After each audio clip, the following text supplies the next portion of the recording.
नमस्कार दोस्तों, स्वागत है आपका हमारे YouTube चैनल में। आज की इस वीडियो में हम दुर्गा सप्तशती के पहले अध्याय का पाठ करेंगे। जब भी आप दुर्गा सप्तशती का पाठ करें उसके पहले आप कील कवच का पाठ जरूर करें। पाठ करने के बाद आप क्षमा प्रार्थना जरूर करें। कील कवच और क्षमा प्रार्थना की वीडियो मैंने अपने इस चैनल पर डाल दी है, आप वहाँ से जाकर देख सकते हैं। तो आइए पाठ शुरू करते हैं। पहला अध्याय में हम मेघा ऋषि का राजा सूरथ और समाधि को देवी की महिमा बताते हुए मधु कैटभ वध का प्रसंग सुनेंगे। महर्षि मार्कंडेय बोले, सूर्य के पुत्र श्रावणी की उत्पत्ति की कथा विस्तार पूर्वक कहता हूँ, सुनो। श्रावणिक महामाया की कृपा से जिस प्रकार मनवंतर के स्वामी हुए उसका भी हाल सुनो। पहले श्वारोचिष नामक राज्य था। वह प्रजा को अपने पुत्र के समान मानते थे, तो भी कुलाविध्वंसी राजा उनके शत्रु बन गए। दुष्टों को दंड देने वाले राजा सुरथ की उनके साथ लड़ाई हुई। कुलाविध्वंसियों की संख्या में कम होने पर भी राजा सुरथ युद्ध में उनसे हार गए। तब वह अपने नगर में आ गए। केवल अपने देश का राज्य ही उनके पास रह गया और वह उसी देश के राजा होकर राज्य करने लगे, किंतु उनके शत्रुओं ने उन पर वहां आक्रमण किया। राजा को बलहीन देखकर उसके दुष्ट मंत्रियों ने राजा की सेना और खजाना अपने अधिकार में कर लिया। राजा सूरथ अपने राज्याधिकार को हारकर शिकार खेलने के बहाने घोड़े पर सवार होकर वहां से एक भयंकर वन की ओर चले गए। उस वन में उन्होंने महर्षि मेघा का आश्रम देखा। वहां मेघा महर्षि अपने शिष्यों तथा मुनियों से सुशोभित बैठे हुए थे और वहां कितने ही हिंसक जीव परम शांति भाव से रहते थे। राजा सुरथ ने महर्षि मेघा को प्रणाम किया और महर्षि ने भी उनका उचित सत्कार किया। राजा सुरथ महर्षि के आश्रम में कुछ समय तक ठहरे। अपने नगर की ममता के आकर्षण से राजा अपने मन में सोचने लगे, पूर्व काल में पूर्वजों ने जिस नगर का पालन किया था वह आज मेरे हाथ से निकल गया। मेरे दुष्ट एवं दुरात्मा मंत्री मेरे नगर के सब धर्म से रक्षा कर रहे होंगे या नहीं। मेरा प्रधान हाथी, जो कि सदा मद की वर्षा करने वाला और शूरवीर था, मेरे वैरी के वंश में होकर न जाने क्या दुख भोग रहा होगा।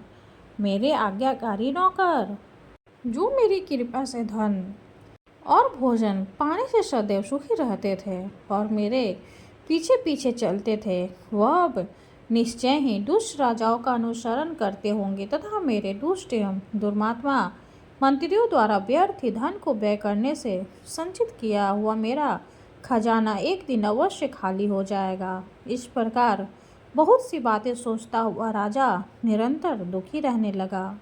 एक दिन राजा सुरथ ने महर्षि मेघा के आश्रम के निकट एक वैश्य को देखा।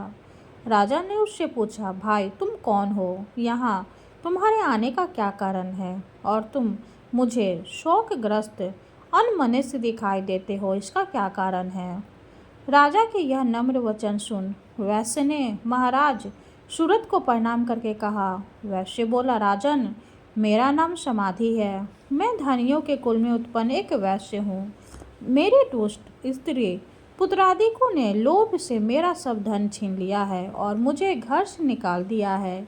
मैं इस तरह से दुखी होकर इस वन में चला आया हूँ और यहाँ रहता हुआ मैं इस बात को भी नहीं जानता कि अब घर में इस समय सब कुशल है या नहीं।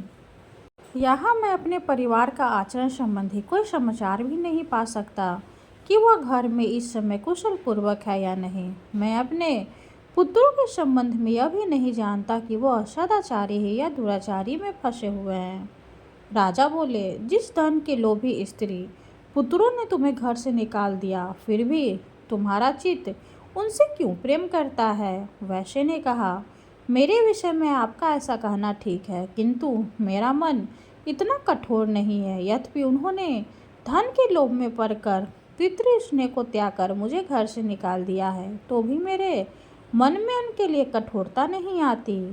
हे महामते, मेरा मन फिर भी उनमें क्यों फंसा रहा है? इस बात को जानता हुआ भी मैं नहीं जान रहा। मेरा चित्त उनके लिए दुखी है। मैं उनके लिए लंबी लंबी सांसें ले रहा हूँ उन लोगों में प्रेम नाम को नहीं है, फिर भी ऐसे निस्नेहों के लिए मेरा हृदय कठोर नहीं होता। महर्षि मार्कंडेय जी ने कहा, हे ब्राह्मण। इसके पश्चात महाराज सुरथ और वह वैश्य दोनों महर्षि मेघा के समीप गए और उनके साथ यथा योग्य न्याय संभाषण करके दोनों ने वार्ता आरंभ की। राजा बोले, हे भगवान, मैं आपसे एक बात पूछना चाहता हूँ, सो आप कृपा करके मुझे बताइए। मेरा मन अधीन नहीं है, इससे मैं बहुत दुखी हूँ। राज, धन आदि की चिंता अभी तक मुझे बनी हुई है और मेरी यह ममता अज्ञानियों की तरह बढ़ती ही जा रही है। और यह समाधि नामक वैश्य भी अपने घर से अपमानित होकर आया है। इसके स्वजनों ने भी इसे त्याग दिया है। स्वजनों ने त्यागा हुआ भी यह उनके हार्दिक प्रेम रखता है। इस तरह हम दोनों ही दुखी हैं। हे महाभाग, उन लोगों के अवगुणों को देखकर भी हम दोनों के मन में उनके लिए ममता जनित आकर्षण उत्पन्न हो रहा है। हमारे ज्ञान रहते हुए भी ऐसा क्यों है? अज्ञानी मनुष्यों की तरह हम दोनों में मूर्खता क्यों है? महर्षि मेघा ने कहा, विषम मार्ग का ज्ञान सब जंतुओं को है। सबों के लिए विषय पृथक पृथक होते हैं। कुछ प्राणी दिन में नहीं देखते और कुछ रात को, परंतु कई जीव ऐसे हैं जो दिन तथा रात दोनों में देख सकते हैं। यह सत्य है कि मनुष्यों में ज्ञान प्रधान है, किंतु केवल मनुष्य ही ज्ञानी नहीं होता। पशु पक्षी आदि भी ज्ञान रखते हैं। जैसे यह पशु पक्षी ज्ञानी है, वैसे ही मनुष्यों का ज्ञान है, और जो ज्ञान मनुष्यों में वैसे ही पशु पक्षियों में है, तथा अन्य बातें भी दोनों में एक जैसी पाई जाती है। ज्ञान होने पर भी इन पक्षियों की ओर देखो कि अपने भूख से पीड़ित बच्चों की चोंच में कितने प्रेम से अन्न के दाने डालते हैं। हे राजन, ऐसा ही प्रेम मनुष्यों में अपनी संतान के प्रति भी पाया गया है। लोभ के कारण अपने उपकार का बदला पाने के लिए मनुष्य पुत्रों की इच्छा करते हैं और इस प्रकार मुंह के गड्ढे में गिर जाते हैं। भगवान श्री हरि की जो माया है, उसी से यह संसार मोहित हो रहा है। इसमें आश्चर्य की कोई बात नहीं, क्योंकि वह भगवान विष्णु ही योग निंद्रा है। यह माया ही तो है जिसके कारण संसार मोह में जकड़ा हुआ है। यही महामाया भगवती देवी ज्ञानियों के चित्त को बलपूर्वक खींचकर मोह में डाल देती है और उसी के द्वारा संपूर्ण जगत की उत्पत्ति होती है। यही भगवती देवी प्रसन्न होकर मनुष्य को मुक्ति प्रदान करती है। यही संसार के बंधन का कारण है तथा संपूर्ण ईश्वर की स्वामिनी है। महाराज सुरथ ने पूछा, भगवान, वह देवी कौन सी है जिसको आप महामाया कहते हैं? हे ब्राह्मण, वह कैसे उत्पन्न हुई और उसका कार्य क्या है? उसके चरित्र कौन कौन से हैं प्रभु? उसका जैसा स्वभाव हो, जैसा स्वरूप हो, वह सब ही कृपा करके मुझसे कहिए, मैं आपसे सुनना चाहता हूँ। महर्षि मेघा बोले, राजन, वह देवी तो नित्य स्वरूपा है। उसके द्वारा यह संसार रचा गया है, तब भी उसकी उत्पत्ति अनेक प्रकार से होती है। वह सब आप मुझसे सुनो। वह देवता का कार्य सिद्ध करने के लिए प्रकट होती है। उस समय वह उत्पन्न हुई कहलाती है। संसार को जलमय करके जब भगवान विष्णु योग निंद्रा का आश्रय लेकर शेष शैया पर सो रहे थे, तब मधुकैटभ नाम के दो असुर उनके कानों में मैल से प्रकट हुए और वह श्री ब्रह्मा जी को मारने के लिए तैयार हो गए। श्री ब्रह्मा जी ने जब उन दोनों को अपनी ओर आते देखा और यह भी देखा कि भगवान विष्णु योग निंद्रा का आश्रय लेकर सो रहे हैं, तो वह उस समय श्री भगवान को जगाने के लिए उनके नेत्रों में निवास करने वाली योग निंद्रा की स्तुति करने लगे। श्री ब्रह्मा जी ने कहा, हे देवी, तुम ही स्वाहा, तुम ही स्वधा और तुम ही वषटकार हो। स्वर भी तुम्हारा ही स्वरूप है। तुम ही जीवन देने वाली सुधा हो। नित्य अक्षर प्रणव में अकार, उकार, मकार, इन तीनों में माताओं के रूप में तुम ही स्थित हो। इनके अतिरिक्त जो बिंद पद अर्धमात्रा है, जिसका कि विशेष रूप से उच्चारण नहीं किया जाता है, हे देवी, वह भी तुम ही हो। हे देवी, संध्या, सावित्री तथा परम जननी तुम ही हो। तुम इस विश्व को धारण करने वाली हो। तुमने ही इस जगत की रचना की है और तुम ही इस जगत का पालन करने वाली हो। तुम ही कल्प के अंत को सबको भक्षण करने वाली हो। हे देवी, जगत की उत्पत्ति के समय तुम सृष्टि रूपा होती हो, पालन काल में स्थित रूपा हो और कल्प के अंत में संहार रूप धारण कर लेती हो। तुम ही महाविद्या, महामाया, महामेघा, महारात्रि और मोहरात्रि हो। श्रीश्वरी और बोध स्वरूपा बुद्धि भी तुम ही हो। लज्जा, पुष्टि, तुष्टि, शांति और क्षमा भी तुम ही हो। तुम खरग धारणी, मूल धारणी, घोर रूपा तथा गद्दा, चक्र, शंख और धनुष को धारण करने वाली हो। बाण, भुशुंडी और परेग यह भी तुम्हारे ही अस्त्र है।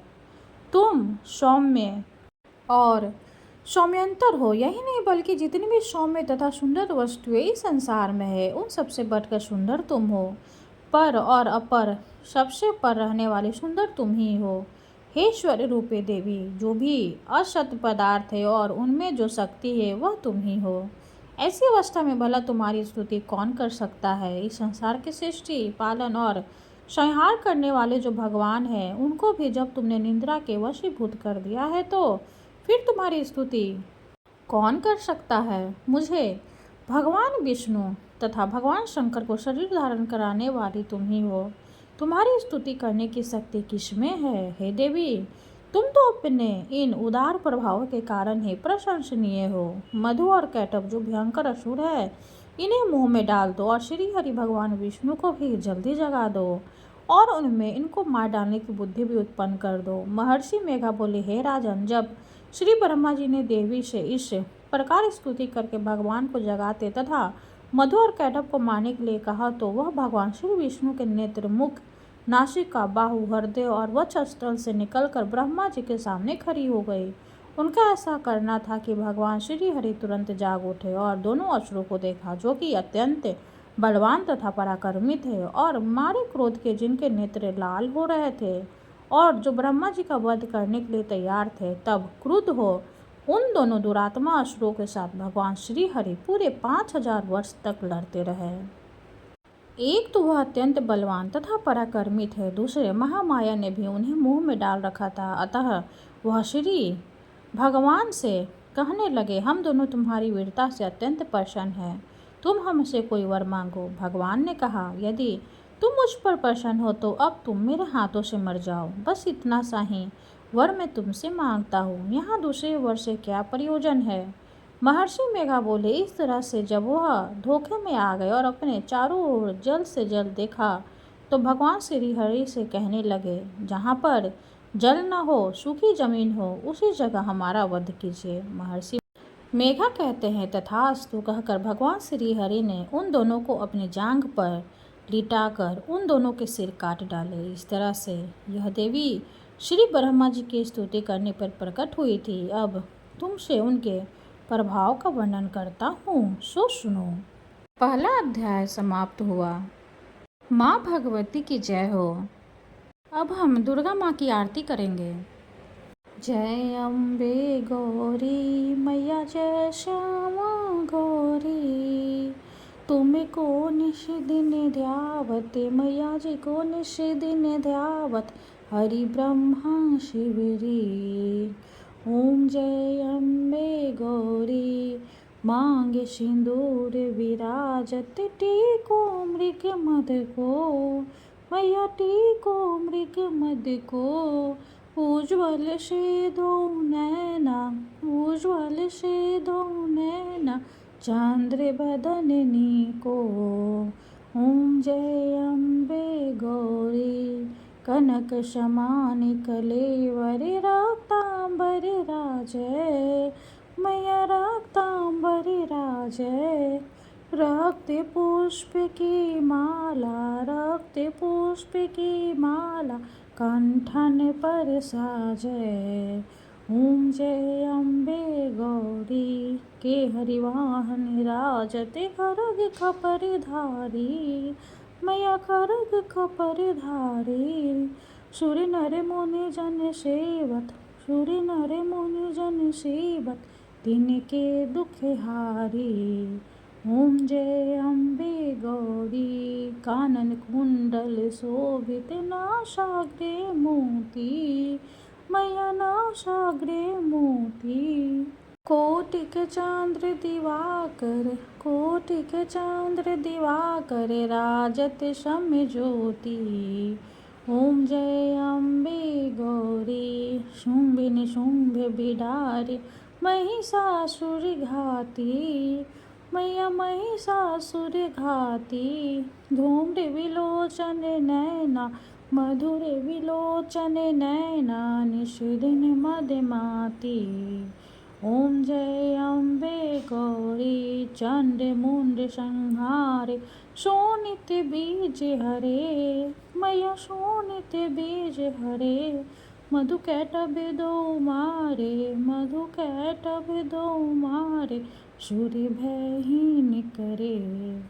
ओम जय अम्बे गौरी, ब्रह्मणी रुद्राणी, तुम कमला रानी, मैया तुम कमला रानी। आगम निगम बखानी, आगम निगम बखानी, तुम शिव पटरानी।